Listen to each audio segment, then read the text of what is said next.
u kthyem në studio për të diskutuar çështjet e gjyqësorit në vend, më saktësisht për të merrur me temën e fundit që ka karakterizuar ditën e sotme, pra refuzimi i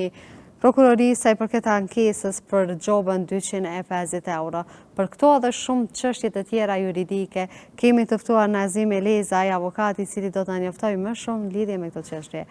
Faleminderit shumë që gjeti kohë që t'jesh pjesë e Infodesk. Faleminderit për ftesën, ju dhe televizionit tuaj, kam kënaqësinë të jem këtu. Zoti Elezaj, kemi pa që është refuzuar ankesa e Kurtit për gjobën 250 euro. Si shihni ju nga ana juridike këtë gjobë të vendosur për zotin Kurti? Fillimisht kjo gjobë është shqiptuar për një arsye të vetme, për mos paraqitjen e tij pranë deklarimeve të cilat është ftuar për të dhënë intervistë në lidhje me ashtu quajtur si dëshmitar në rezervat shtetërore. Për gjobën në fjalën e cila është refuzuar, ndoshta me të drejtë edhe kanë vepruar, mirë po, në gjykimin tim do ta bëja një ashtu quajtur pagesë të gjobës dhe në anën tjetër do duhet të paraqitet nëse veç nuk e ka vullnetin për të paraqitur, le të paguhet gjoba dhe të mbyllet me kaq, ndërsa për këtë procesi tutje, atë mbetet të shihë se çfarë do të veprojë në këtë rast gjyqtari i çështjes. Sipas anës juridike, çka do të më bëhen? Nëse edhe gjoba nuk paguhet, çfarë do të më bëhet tutja? A do të më u bëhet një ftesë tjetër zoti Kurtit që të paraqitet në prokurori? Do t'i bëhen përsëri. Apo është shumë problem për prokurorinë nëse veç ai don që me thirr në zyrën e tij për me jap deklaratën? Unë mendoj që prokuroria mund të bëjë një veprim të tillë, të marrë intervistën kudo në çfarëdo ambienti, mirë po si duket nga perspektiva ime, nuk e shoh që ka atë vullnet që ta realizoj intervistën në objekte jashtë objektit të prokurorisë. Andaj më bën përshtypje edhe anën tjetër pse kryeministri nuk shkon deri në prokurori dhe të jap ato çfarë di informacionet. Ineti ka deklaruar se qëllimi i tyre është që të shkojë dhe të bëhet i famshëm përmes mediave oligarkët ashtu quajtur sipas kryeministrit, dhe rrjedhimisht do doja t'i sugjeroja në këtë rast se të shkojë dhe të paraqitet apo fundja dhe të paguajë gjobën dhe të mbyllet dhe më pastaj të pasojë ftesa e cila do t'i shkojnë në ndërkohë. Juve si avokat, si gjyqtar, kemi pa që shpesh herë jeni has në gojë të kryeministrit edhe kabinetit të tij qeveritar për mënyrën se si ju e bëni punën, u akuzuar shpesh herë që ju jeni të kapur nga partitë e tjera. Madje ai kur përfundoi gjithë procesi i votimit tha që me 10 shkurt ftoi prokurorin të mos dalin në punë. Sipas juve, çfarë hije mund t'i sjellë kjo gjyqtorit në vend kur kemi deklarata të tilla shpesh? Unë jam i bindur që kryeministri rreth vetes ka njerëz të duhur, por në gjykimin tim kam përshtypjen që ai nuk i ka disa njerëz të cilët do duhej me i pasur, ndoshta në aspektin ligjor. E para punës që kryeministri duhet ditur, edhe besoj e din shumë mirë, që ndarja pushteteve është një çështje që daton qysh ka herë. Dhe kjo, në gjykimin tim, do të thonë ndarja pushteteve kur flasim për sistemin e drejtësisë, për ekzekutivin dhe legislativin, janë 3 komponenta të kundërta njëra me tjetrën, e që rrjedhimisht këto funksionojnë ndaras. Kur flasim për sistemin prokurorial, në 4 vitet e fundit në vazhdimsi është i sulmuar nga ana e qeverisë, e që nuk do duhej me qenë, sepse prokuroria dhe gjykata e bën punën e saj, ashtu siç edhe qeveria thotë që ne e bëjmë punën tonë në raport me zhvillimet të cilat ato i kanë për obligim të hartojnë në kohatet të qeverisë. Dhe unë jam kundër kësaj që të akuzohet dhe të ketë deklarime të ndërsjella në raport me njëra tjetrën, siç po ndodh realisht në vendin tonë, e që nuk do duhet me ndodhë. Më vjen keq kur i ndëgjoj disa raste duke thënë që ka të drejtën apo nuk e ka të drejtën. Unë nuk jam prej atyre që shohëm të themi e ka apo nuk e ka, por që realisht nuk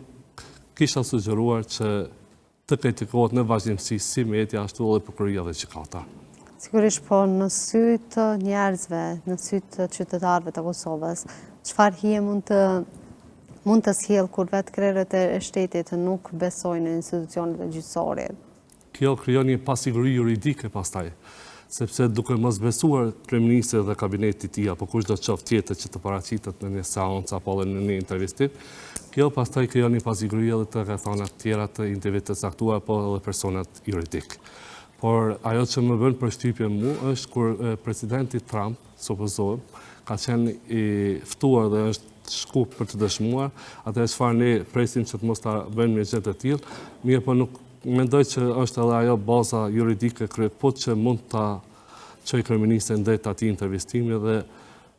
rrjedhimisht në performancat dhe vlerësimet ndërkombëtare kemi një sistem pak më të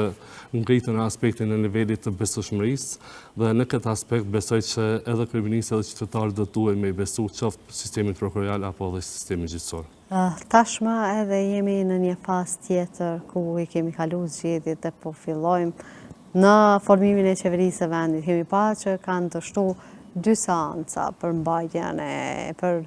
formimin e qeverisë së vendit. Si keni pa juve? Ai është bërë ndonjë shkelje sa i përket punimeve që është bërë brenda seancës? Puna e parë, seanca e 15 prillit, e cila ka pas për qëllim konstituimin e Kuvendit të Kosovës, nuk ka shkelje ligjore, besoj edhe jam plot i bindur që edhe zyra ligjore e Kuvendit të Kosovës e din që s'ka, se po të kishte, do të kishte edhe ndonjë reagim torthorazi nga ambasadet e huaja të cilat janë prezente këtu, duke na vëzhguar për çdo seancë e cila po mbahet në Kuvendin e Kosovës. Dhe unë lirisht mund të them që do ta kishim një vërejtje nga ana e tyre, por deri më sot nuk kam parë ndonjë vërejtje përveç ambasadorit Rode gjerman që kritikoi torthorazit që qeverisë i duhet vendi sa më shpejt një qeveri.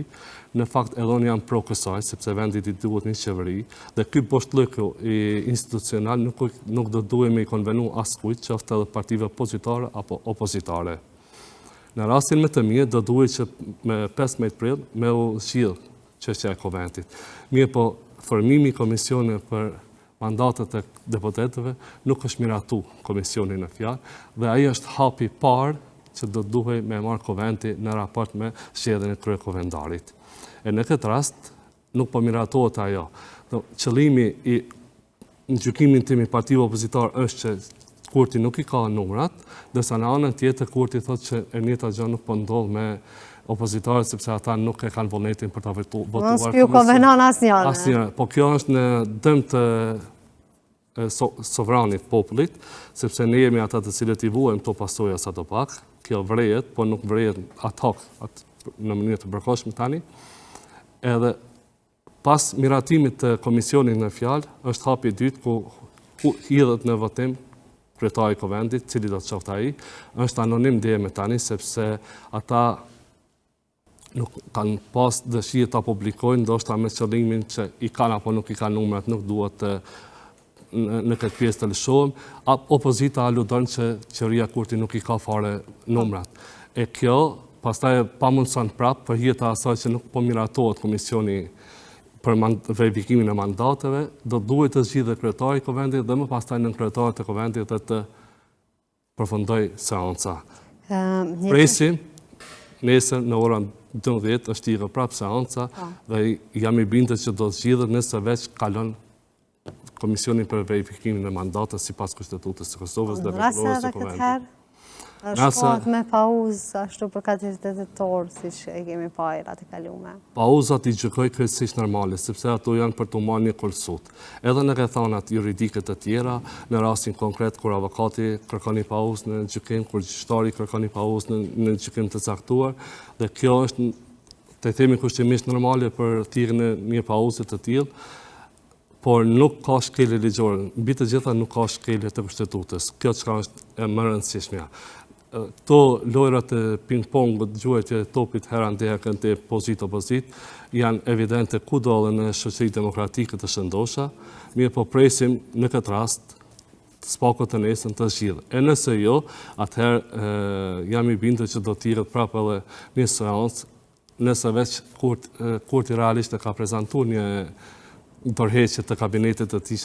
qeveritar dhe kjo për hir të asaj që të njëjtën kohë nuk mund të jetë edhe deputet edhe në krye të qeverisë dhe në të kaluarën kemi hasur edhe në raste të tilla kur ka pasur ngritje të dorës nga ana e deputetit dhe të njëjtën kohë me pozicionin e ushtruesit të detyrës, por çajo që është më e rëndësishme që Kurti e ka deponuar dorëheqjen e tij edhe kalimin e mandatit të tij të plot dhe rrjedhimisht e ka njoftuar dhe organin e KQZ-s që e ka përfunduar mandatin e tij dhe është vetëm si ushtros detyre i kryeministit. Po, ndërkaq ministrat të cilët vazhdojnë që të jenë edhe ministra dhe deputet, nuk është e kanë bërë një tërheqje veç ashtu siç kërkohet, por ka qenë ashtu formale në një letër e shkruar se unë si kryeministër jap tërheqje dhe kabineti im qeveritar. Pra, a është kjo mënyra e rregullës se çish është shkruar kjo tërheqje?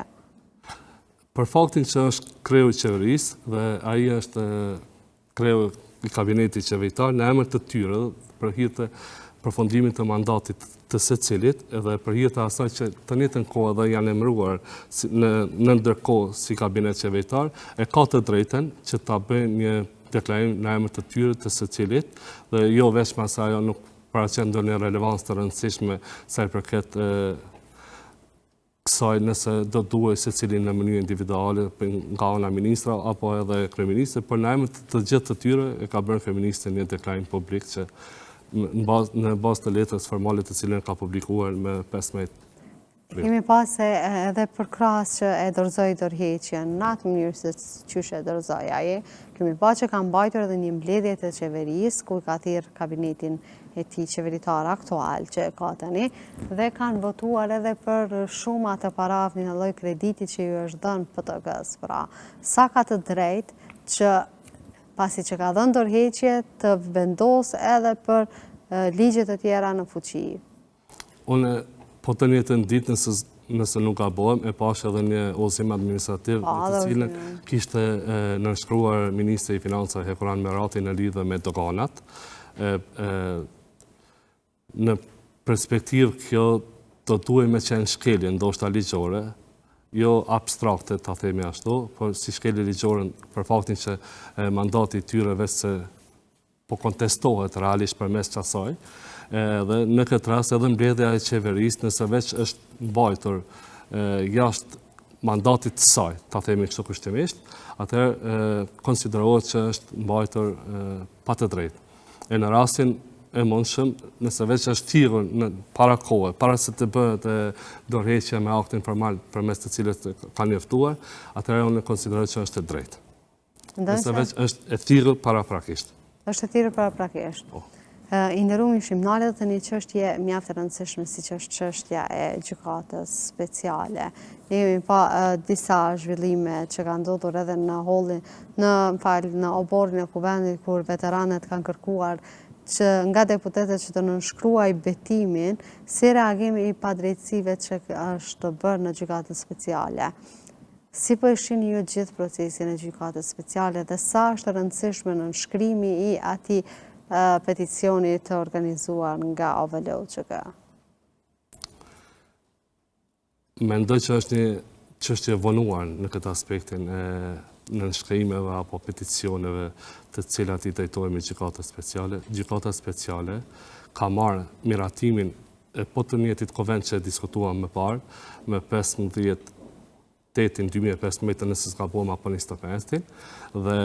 realisht çdo tendencë e jone tani pas 10 vite të miratimit në konventin e Kosovës me 2/3 nëse s'ka bëhem të 2 deputetët, e ka marrë miratimin dhe gjykimi tani është një çështje tjetër që do ta diskutoni me orë të tëra nëse është i drejtë apo jo i drejtë, mënyra burimit të informacioneve të cilat janë prezente në prokurorinë speciale atje, mënyra si po gjykohen, mënyra se si shohet urdhri për lejimin e një vizite apo jo, kërkesat e tjera. Mirë, po të çështja në fjalë, zotëria Nasim Haradinaj, i cili kishte marrë një iniciativë për të marrë nënshkrimet dhe verifikimet e deputetëve, e të njëjtën kohë derisa ne e kontestojmë a është apo jo ai deputet në këtë rast, domethënë është mos ta them ashtu e kot, sepse po kontestohet domethënë nëse deputeti në fjalë edhe çaf me 100.000 vota apo 15.000 të cilat i kanë marrë në zgjedhjet që janë bërë tani të fundit, e të njëjtën kohë po kërkon nga po të njëjtit deputet që marrim nënshkrimet për mbrojtjen apo ajo qëllimi i tyre që të mbrohen dhe të akuzuar në hak. Unë konsideroj që ajo është tërësisht një gjykim politik më shumë dhe nuk ka fare të bëjmë me prova të cilat do të shërtohen në seancat atje të cilat po zhvillohen. Me sa di unë jemi në drejt përfundimit të procesit dhe jam mëse i bindur, ne kena shpresuar në të kaluar që do të lirohen edhe të akuzuar i tjerë si Salim Mustafa e tjerë. Mirë po në rastin më të keq është dënuar me një numër për 26 vite dhe shkalla e dytë me sa ka kuptuar ka kthyer në 15 vite dhe pres që gjykata speciale do të lirojë të gjitha akuzuarit të cilët janë atje. Dhe uroj të ndodhë. Ne kemi pa të gjithë procesin gjyqësor, pra shumica e dëshmitarëve kanë qenë nga Serbia, pra mënyra e grumbullimit të dëshmitarëve atje është bërë politika apo ka pasur tendencë që prej fillimit të themelimit të kësaj gjykate që të njolloset lufta e drejtë e ushtrisë lirimtare të Kosovës? Baraspesha midis krimit dhe viktimës janë dy polët të kundërta në aspektin juridik dhe kjo çfarë i ka ndodhur vendit në 97-89 nuk do duhet më barazu me këto të cilat jemi duke përjetuar tani apo edhe në të kaluarën. Sepse ne jemi ata të cilët mos themi tani që kemi përjetuar ato vrasjet, maltretimet, torturat, të gjithat dëmet dhe mëdha materiale e tjera, mos flasim për viktimat të cilat kemi kudo në përfshatat e Kosovës dhe ndaj të cilët do të ishin përullën secili qytetari i Republikës së Kosovës. Kjo gjykatë e ka këtë qëllim, do të thonë që krimi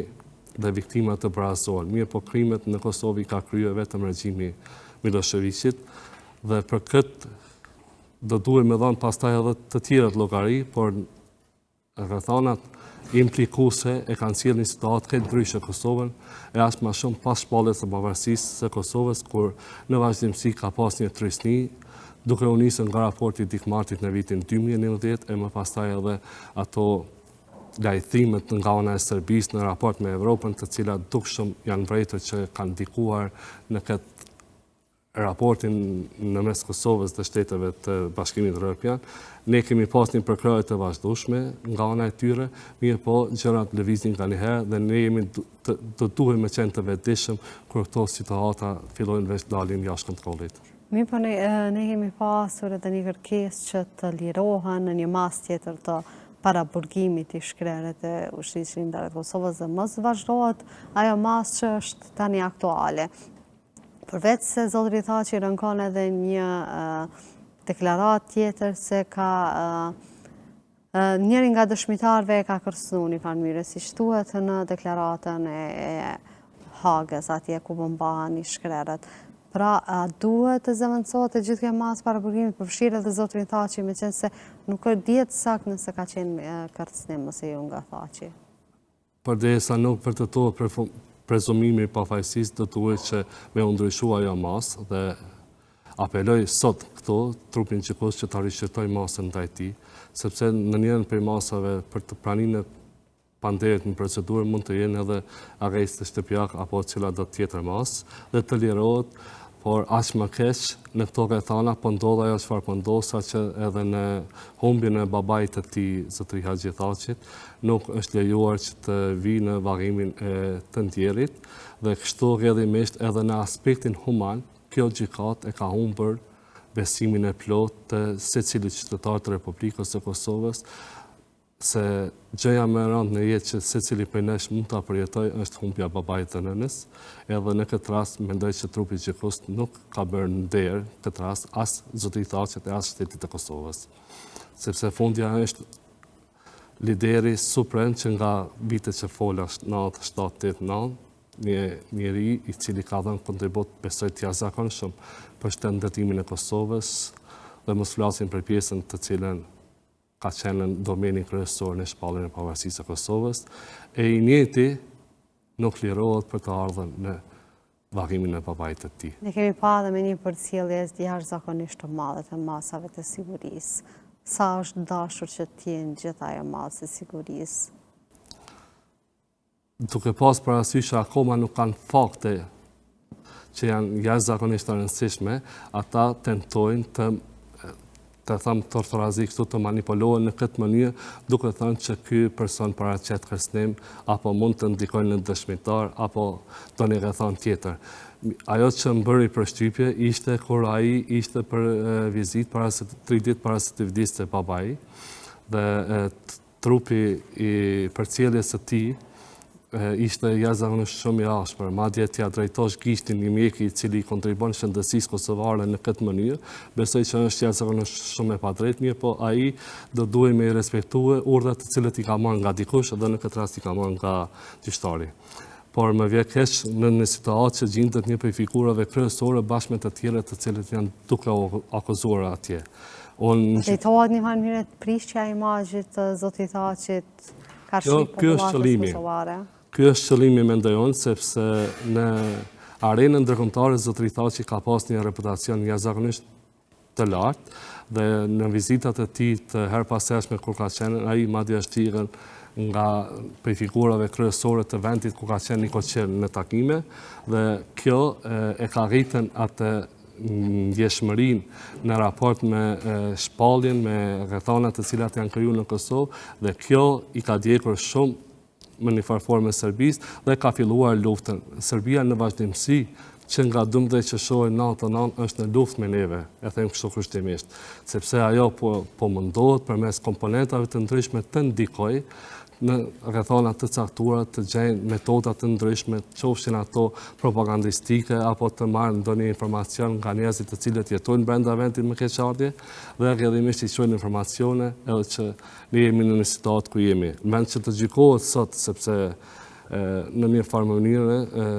në 95 apo 7 është emëruar Miloševići si zëdhënësi i qeverisë së Slobodan Miloševićit, në vend që ai do duhej sot me qenë në pjesë gjykimit atje apo edhe më herët, sepse ka përfunduar tash 25 vite lufta në Kosovë, në vend që ai do të ishte atje në bankën e të akuzuarve, kemi një njeri i cili bashkë me ta akuzuarit të tjerë ka shpallur pavarësinë dhe ka dhënë kontributin për këtë vend. Uroj që më thoj za amaneti tyre të shkojnë në vend dhe ata të lirohen dhe të jenë sa më shpejt pranë familjeve të tyre. Po tani jemi në fazën ku dëshmitar do të çohen nga pala e ishkerit të Ushtrisë Shqiptare të Kosovës. Mirë, po tashmë koha për ta është edhe më e kufizuar edhe numri është më i kufizuar i tyre. A bëhet edhe padrejtësi edhe në këtë aspekt, pra ka numri i dëshmitarve, si nga ana mbrojtjes ashtu edhe nga ana tjetër? Me sa kam pasur informacion, është reduktuar numri i dëshmitarve në gjykatë. Gjykata tërthurazi po bën padrejtësi në raport me të panderit në këtë rast, të ish-liderëve, dhe realisht ajo të gjitha dëshmitani më i ka marrën nga ana e dëshmitarve,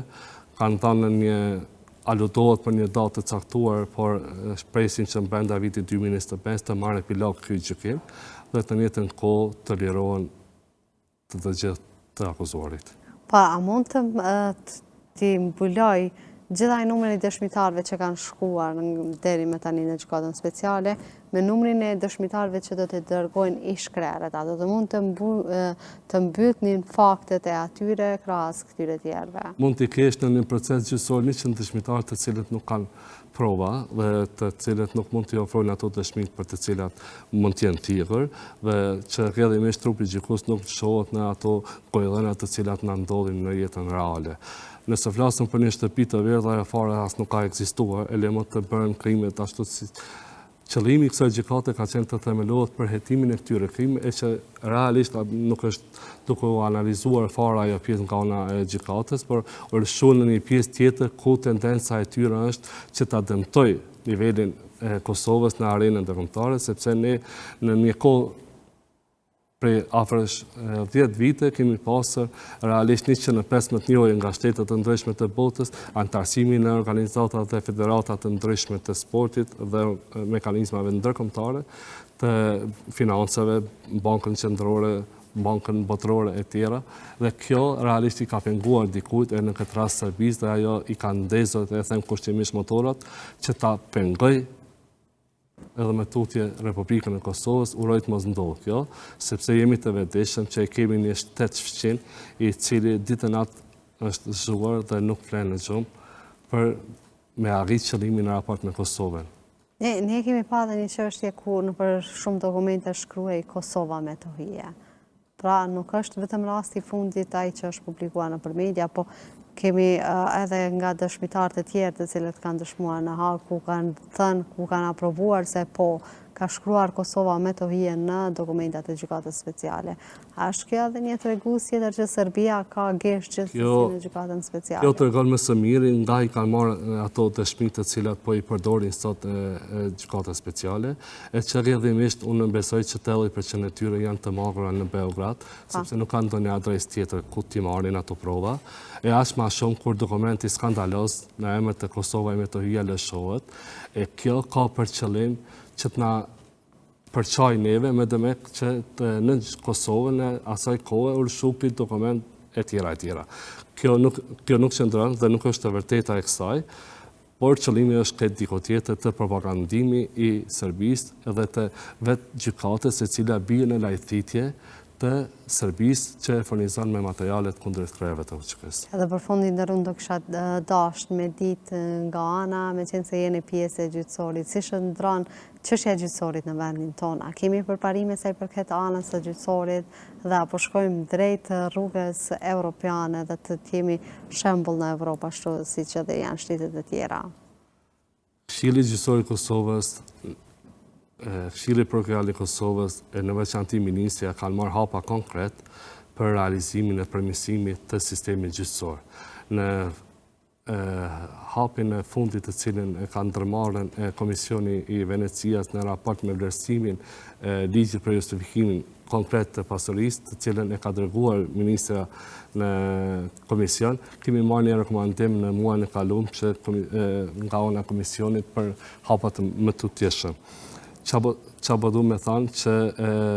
të duhe fillimisht të kemi një harmonizim të legislacionit vendor me atë ndërkombëtar. Që i bie, ne në kushtet tona morale, etike, demokratike nuk mund të jemi paralel me shtetet të cilat janë më së të zhvilluara. Edhe rrjedhimisht në aspektin demokratik, në plotësimin e kushteve ligjore, jemi në ngecje. Por që sistemi gjyqësor ka ngritje të besueshmërisë, kjo vrejet edhe në vlerësimet e mekanizmeve ndërkombëtar. Këto gojdhenat dhe këto sulme të cilat kanë ndodhur her pas herët me kinse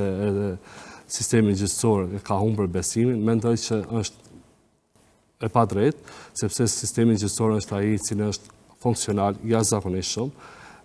dhe po e bën punën e tij, por njëta nuk po toleron dhe nuk do duhet me toleruar që të ndërhyjë nga dikush tjetër. Zotëre Leza, i falenderoj shumë që gjeti kohë që t'jesh pjesë e Infodesk. Ju faleminderit për ftesën, mirupafshim. Të nderuar shikues të Infodesk, kaq kishim për këtë emision deri në emisionin e radhës. Mirëmbëjtje.